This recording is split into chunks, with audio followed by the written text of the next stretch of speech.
পুণ্য স্নানের আশায় তারা কিন্তু তারাপীঠে যায়। তারাপীঠে গিয়ে সকলেই দ্বারকায় স্নান করে, আপনারা অনেকেই জানেন। আমি বলবো তারাপীঠে যারা যাবেন তারা দ্বারকার জল নাভি পদ্মে 5 ফোঁটা করে দেবেন, মাথায় দেবেন 5 ফোঁটা, এবং মা তারা দর্শন করবেন। মা তারা দর্শন পাওয়া সেদিন ভীষণ কষ্টসাধ্য ব্যাপার। 4-5 লক্ষ লোক তারাপীঠে আসে, এবং তারাপীঠের এই বিশেষ দিনকে কাজে লাগিয়ে গ্রহ সংস্কার, বিশেষ করে কালসর্প দোষ, শনির সাড়ে সাথীতে কি হয়? শনির সাড়ে সাথীতে গুরুজন হানি ঘটে, শনির সাড়ে সাথীতে কর্মচ্যুত হয়, শনির সাড়ে সাথীতে হঠাৎ করে চাকরিতে ভালো চাকরি করছিল, চাকরিটা হঠাৎ করে চ্যুত হয়ে গেল, চাকরিচ্যুত হয়, কর্মজীবনে কিন্তু ডিস্টার্ব হয়, বিশেষ করে কিন্তু গুরুজন হানি ঘটে এই সাড়ে সাথীতে প্রচুর দেখা যায়। এই সময় সাড়ে সাথীর নেগেটিভ এনার্জি কাজ করা বা এগুলোকে কাটান করার বিশেষ উপযুক্ত তিথি। সেই দিন কোন এখন ন্যাচারাল জোডিয়াক সাইন অনুসারে এখন কুম্ভ রাশি, মীন রাশি এবং মেষ রাশি সাড়ে সাথী চলছে, ঢাইয়া চলছে সিংহ রাশি এবং বৃশ্চিক রাশি। এছাড়া যেই সব রাশিগুলোর অন্য দিক থেকে সমস্যা রয়েছে তা আমি বলে রাখছি।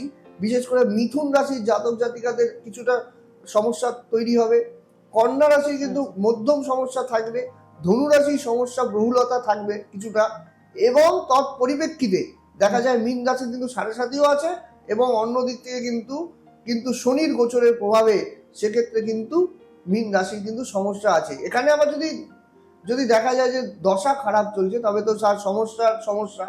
এই কৌশিকী অমাবস্যা অমোঘ তিথি। আর আমরা মনে করি যে সাধকরা মনে করি এই যে আমাদের যজ্ঞটা আমরা করি, যজ্ঞ একটা জগৎ সংসারের মতো, সেখানে যজ্ঞ নিয়ে আমি একদিন আলোচনা করব। কিন্তু যখন যজ্ঞ করা হবে এবং 64 উপাচার দিয়ে অগ্নিশিখার জীবামূলে, আগুনের শিখার জীবামূলে কেউ যদি আহুতি দিতে পারে এবং তার নামে সংকল্প করে কোনো সাধক যদি কাজ করতে পারে, সেক্ষেত্রে কিন্তু বিশেষ কার্যসিদ্ধি হয়। এবং কৌশিকী অমাবস্যা, দেবী কৌশিকীর আবির্ভাব, আমরা অনেকেই পুরাণ যারা জানেন তারা অনেকেই জানবেন, শুম্ভ নিশুম্ভ বধ কিন্তু হয়েছিল এই কৌশিকী অমাবস্যার দিন। শুম্ভ নিশুম্ভের অত্যাচারে কিন্তু দেবতাকুল কিন্তু ভীত সন্ত্রস্ত। সেই সময় কিন্তু দেবী কৌশিকীর আবির্ভাব, এবং সেই কৌশিকীর আবির্ভাবের দিনই হচ্ছে এই কৌশিকী অমাবস্যা। এবং সেই দিনই কিন্তু যে দ্বৈতকুলে শুম্ভ নিশুম্ভ বধ করা হয়েছিল। এবং এই দিনটা এতটাই তাৎপর্যপূর্ণ যে এটাকে আলোক কৌশিকী অমাবস্যা নামে পরিচিত।